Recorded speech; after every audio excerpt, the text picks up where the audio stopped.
نصف الهنا ما بيننا، ما أجمل العيد السعيد، شرفتنا يا خير عيد.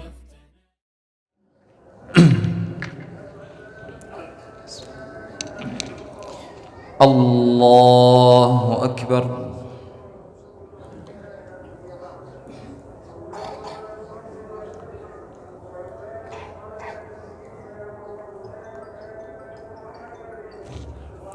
الله أكبر.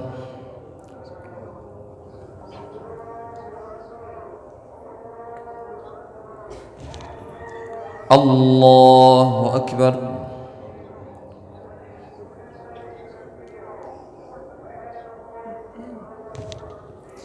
الله أكبر.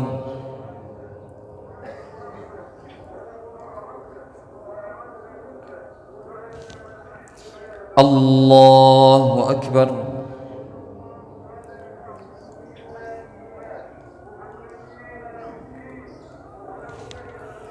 الله أكبر.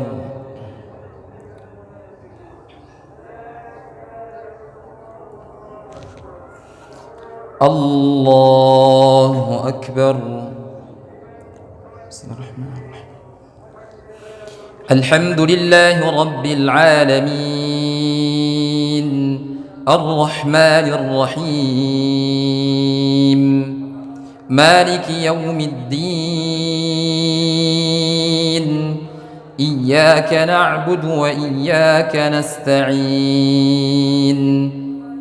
اهدنا الصراط المستقيم، صراط الذين أنعمت عليهم غير المغضوب عليهم ولا الضالين،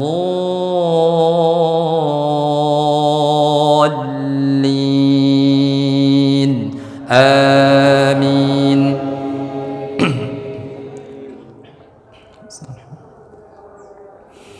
سبح اسم ربك الأعلى الذي خلق فسوى والذي قدر فهدى والذي أخرج المرعى فاجعله غثاء أحوى سنقرئك فلا تنسى إلا ما شاء الله إنه يعلم الجهر وما يخفى ونيسرك لليسرى فذكر إن نفعت الذكرى سيذكر من يخشى ويتجنبها الأشقى الذي يصلى النار الكبرى ثم لا يموت فيها ولا يحيا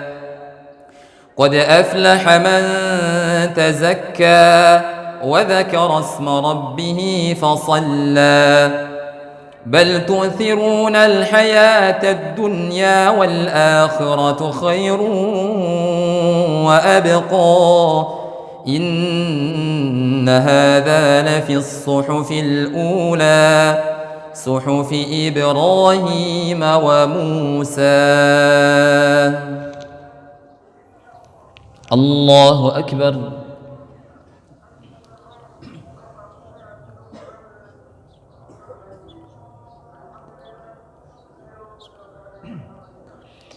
سمع الله لمن حمده.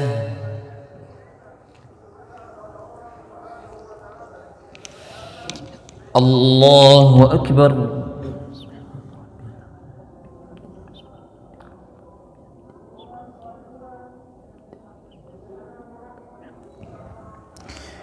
الله أكبر.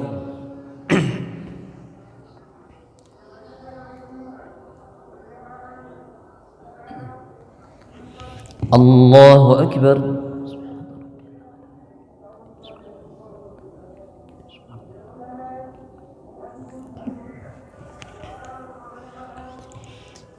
الله أكبر.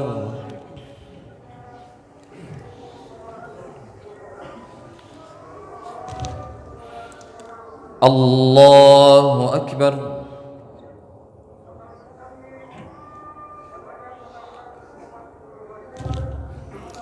الله أكبر.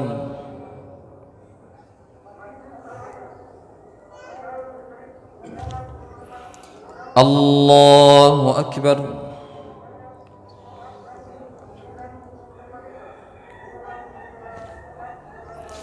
الله أكبر.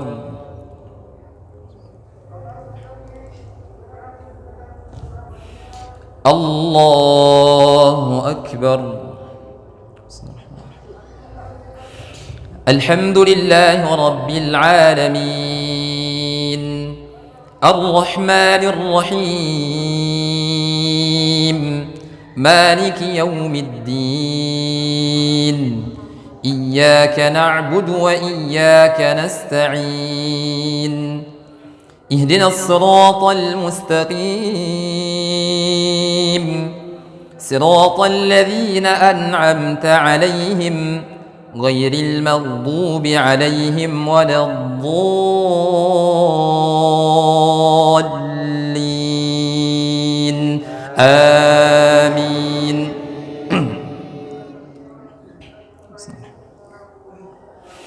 هل أتاك حديث الغاشية وجوه يومئذ خاشعة عاملة ناصبة تصلى نارا حامية تسقى من عين آنية ليس لهم طعام إلا من ضريع لا يسمن ولا يغني من جوع وجوه يومئذ ناعمة لسعيها راضية في جنة عالية لا تسمع فيها لاغية فيها عين جارية فيها سرر مرفوعة وأكواب موضوعة ونمارق مسفوفة وزرابي مبثوثة أفلا ينظرون إلى الإبل كيف خلقت وإلى السماء كيف رفعت وإلى الجبال كيف نصبت وإلى الأرض كيف سطحت فذكر إنما أنت مذكر لست عليهم بمسيطر إلا من تولى وكفر فيعذبه الله العذاب الأكبر إن إلينا إيابهم ثم إن علينا حسابهم. الله أكبر.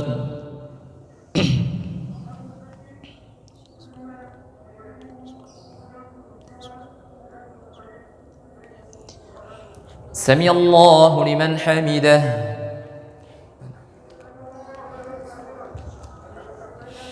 الله أكبر.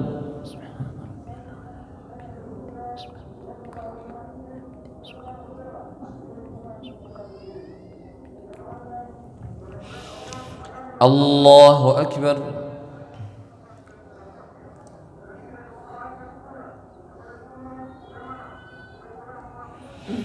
الله أكبر.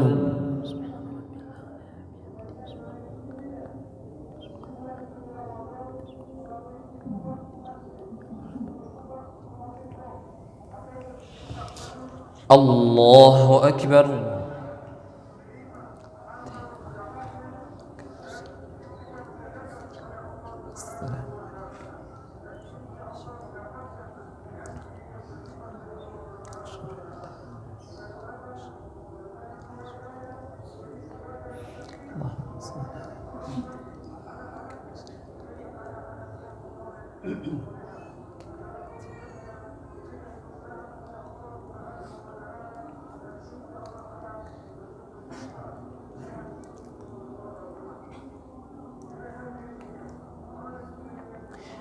السلام عليكم ورحمة الله. السلام عليكم ورحمة الله. بسم الله الرحمن الرحيم. السلام عليكم ورحمة الله وبركاته. الله أكبر الله أكبر الله أكبر الله أكبر الله أكبر الله أكبر الله أكبر الله أكبر الله أكبر الله أكبر كبيرا والحمد لله كثيرا وسبحان الله بكرة وأصيلا. إن الحمد لله نحمده ونستعينه ونستغفره ونستهديه ونعوذ بالله من شرور أنفسنا ومن سيئات أعمالنا. من يهده الله فلا مضل له ومن يضلل فلا هادي له. أشهد أن لا إله إلا الله وحده لا شريك له وأشهد أن محمدا عبده ورسوله لا نبي رسوله بعده. اللهم صل على محمد وعلى آله وصحبه ومن صار على نهجه واستنى بسنته إلى يوم القيامة. قال الله تعالى في القرآن الكريم: يا أيها الذين آمنوا اتقوا الله حق تقاته ولا تموتن إلا وأنتم مسلمون. وقال جل جلاله: يا أيها الناس اتقوا ربكم الذي خلقكم من نفس واحدة وخلق منها زوجها وبث منهما رجالا كثيرا ونساء واتقوا الله الذي تساءلون به والأرحم إن الله كان عليكم رقيبا. وقال سبحانه: يا أيها الذين آمنوا اتقوا الله وقولوا قولا سديدا يصلح لكم أعمالكم ويغفر لكم ذنوبكم ومن يطع الله ورسوله فقد فاز فوزا عظيما. أما بعد، فإن أصدق الحديث كتاب الله وخير الهدي هدي محمد صلى الله عليه وسلم وشر الأمور محدثاتها فإن كل محدثة بدعة وكل بدعة ضلالة وكل ضلالة في النار. Ma'asyiral muslimin, ibu bapak sekalian yang semoga dirahmati oleh Allah Subhanahu wa taala. Tidak ada kata yang pantas kita ucapkan di pagi hari ini melainkan rasa syukur kita kepada Allah Subhanahu wa taala. 1 bulan penuh Allah memberikan kita kesempatan bertemu dengan bulan yang penuh dengan keberkahan, penuh dengan ampunan. Nabi alaihi salatu wasallam menyebutkan, walillahi utaqa'u minan nar wa dzalika kullu lailah. Sesungguhnya Allah Subhanahu wa taala memiliki hamba-hamba yang dibebaskan dari api neraka, dan itu terjadi setiap malam di bulan Ramadan. Bagaimana tidak kita bersedih hadirin rahimani wa rahimakumullah, berpisah dengan bulan yang penuh dengan ampunan. Dan jika kita tidak terdidik dengan bulan Ramadan, lalu bulan apa yang mampu mendidik iman kita hadirin? Bulan Ramadan di mana Allah Subhanahu wa taala Rasul sampaikan, wa yughallu fihi syayatin. Setan-setan dibelenggu oleh Allah Subhanahu wa taala selama 1 bulan penuh bulan Ramadan. Setan yang kita jadikan 11 bulan yang lalu, yang senantiasa kita jadikan alasan terjerumuskan mungkinnya kita dalam kemaksiatan kepada Allah Subhanahu wa taala. Namun ketika bulan Ramadan, Allah membelenggu musuh kita tersebut sehingga kita memiliki manisnya ibadah dalam bulan Ramadan. Maka bagaimana tidak kita tidak bersedih berpisah dengan bulan yang penuh dengan keberkahan, penuh dengan ampunan, di mana kita mampu beribadah kepada Allah Subhanahu wa taala dengan seleluasanya.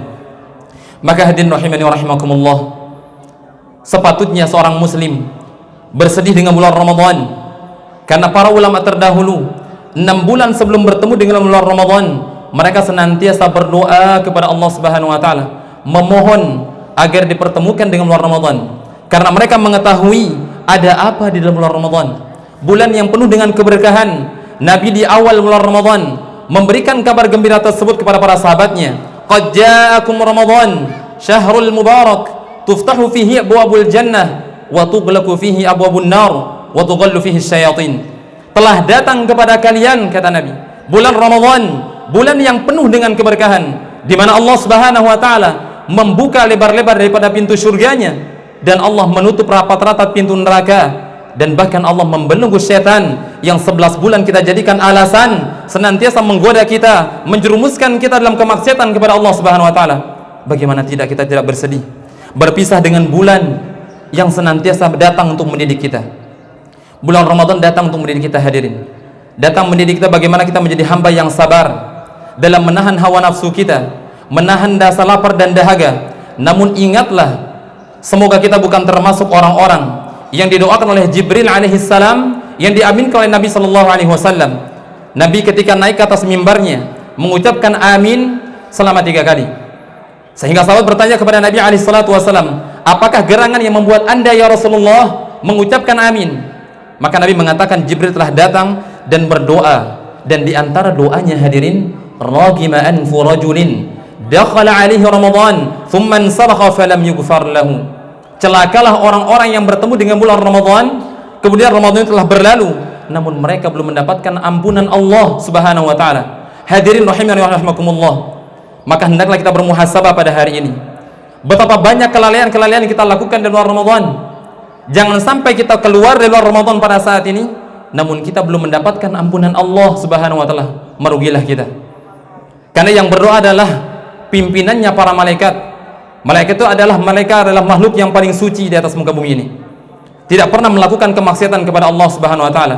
La ya'sunallaha ma amarahum wa yaf'aluna ma yu'marun. Tidak pernah mereka menyelisihi perintah Allah Subhanahu wa taala, dan mereka senantiasa melakukan apapun yang diperintahkan oleh Allah Subhanahu wa taala. Dan yang mengaminkan doa ini adalah pimpinannya para anbiya, Nabi kita Muhammad alaihi salatu wassalam. Sehingga 100% doa ini pasti akan dikabulkan. Makanya lantas saja Nabi alaihi salatu wassalam mengatakan ketika bulan Ramadan, rubba shaimin hadzuhu min siyamihi al-ju' wal 'atash wa rubba qa'imin hadzuhu min qiyamihi as-sahar. Banyak sekali, kata Nabi, orang-orang yang berpuasa namun yang mereka dapatkan dari puasa mereka hanya lapar dan dahaga saja. Dan banyak sekali orang-orang yang qiyamul lail, menghidupkan malam di bulan Ramadan, namun yang mereka dapatkan bukan hanya pahala, tidak mendapatkan apa-apa di sisi Allah Subhanahu wa taala, melainkan mereka hanya mendapatkan begadang saja. Maka semoga kita bukan termasuk orang-orang yang keluar dari luar Ramadan namun belum mendapatkan ampunan Allah Subhanahu wa taala. Karena jika kita tidak mendapatkan ampunan Allah dalam bulan Ramadan, lalu kita akan mencari ampunan itu di bulan mana lagi? Ramadan datang dengan membawa ampunan yang tidak terkaitan dengan tahun, berbeda dengan bulan-bulan yang lainnya. Ketika seseorang berpuasa di 10 Muharram, Allah hanya mengampuni dosa mereka hanya 1 tahun yang berlalu. Dan ketika seseorang berpuasa di hari Arafah, hanya diampuni dosa kita 2 tahun yang berlalu. Namun ketika Nabi alaihi salatu wassalam berbicara tentang Ramadan, Rasul mengatakan, man shoma ramadhana imanan wa ihtisaban ghufira lahu ma taqaddama min dhanbi.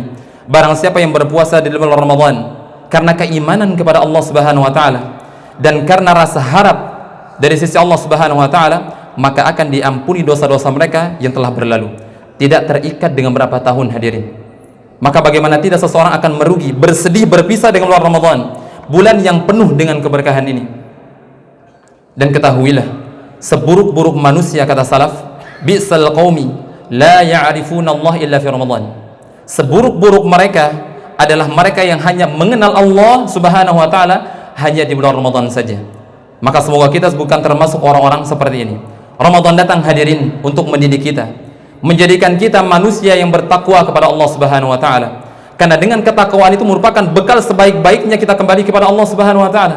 Sebagaimana firman Allah Subhanahu wa taala, wa tazawwadu fa inna khairaz zadit taqwa. Berbekallah kalian, dan sebaik-baik bekal yang kita bawa kembali kepada Allah Subhanahu wa taala adalah dengan ketakwaan. Dengan ketakwaan kita hidup di atas muka bumi ini akan menggapaikan kebahagiaan. Allah mengatakan, wa may yattaqillaha yaj'al lahu makhraja wa yarzuqhu min haitsu la yahtasib. Barang siapa yang bertakwa kepada Allah Subhanahu wa taala, maka Allah akan memberikan jalan keluar setiap permasalahan, setiap ujian yang dia hadapi, dan bahkan Allah akan memberikan rizki dari jalan yang tidak disangka-sangka. Allahu akbar, Allahu akbar, Allahu akbar, walillahil hamd. Ma'asyiral muslimin, ibu bapak yang semoga senantiasa dirahmati Allah Subhanahu wa taala. Tepat di maghrib yang tadi malam kita berpisah dengan bulan Ramadan, bulan yang penuh dengan keberkahan. Maka sejatinya orang yang benar-benar beriman kepada Allah Subhanahu wa taala menangisi perpisahan mereka dengan bulan Ramadan. Karena mereka tidak akan pernah tahu apakah akan mampu bertemu dengan bulan Ramadan di tahun depan atau tidak.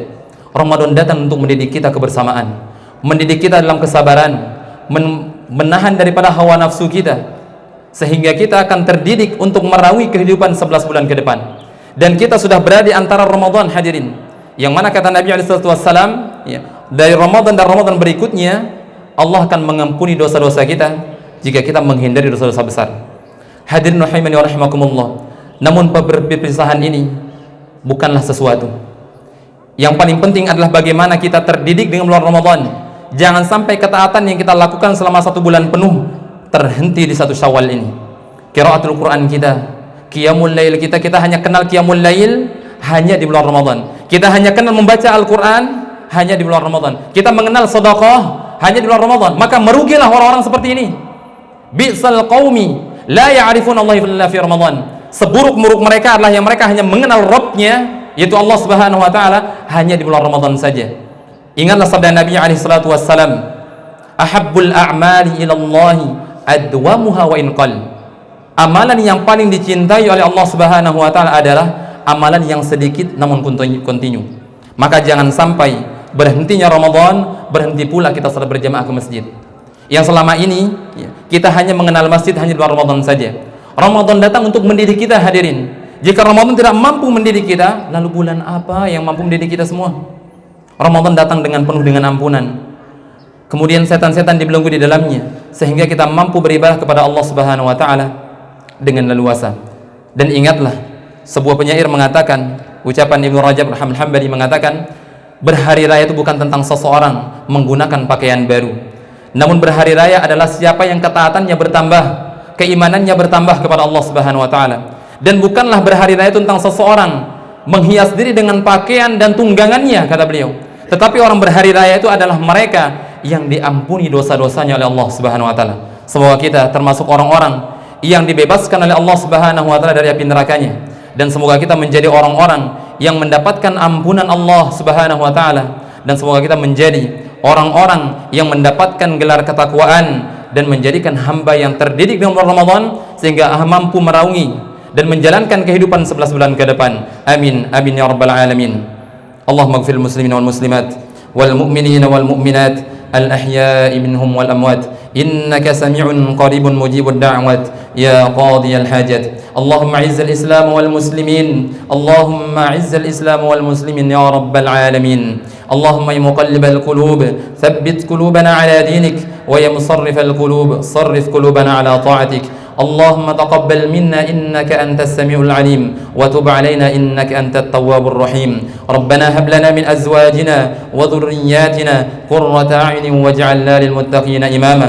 ربنا آتنا في الدنيا حسنة وفي الآخرة حسنة وقنا عذاب النار والحمد لله رب العالمين. والسلام عليكم ورحمة الله وبركاته. يصفو الهنا ما بيننا ما أجمل العيد السعيد شرفتنا يا خير عيد. شرفتنا يا خير عيد يا همزة للوصل بين الأقرباء يا موعدا للحب بين الأصدقاء يا همزة للوصل بين الأقرباء يا موعدا للحب بين الأصدقاء تدنو لنا فيك المنى تدنو لنا فيك المنى والقرب باللقيا يزيد شرفتنا يا خير عيد والقرب باللقيا يزيد شرفتنا يا خير عيد.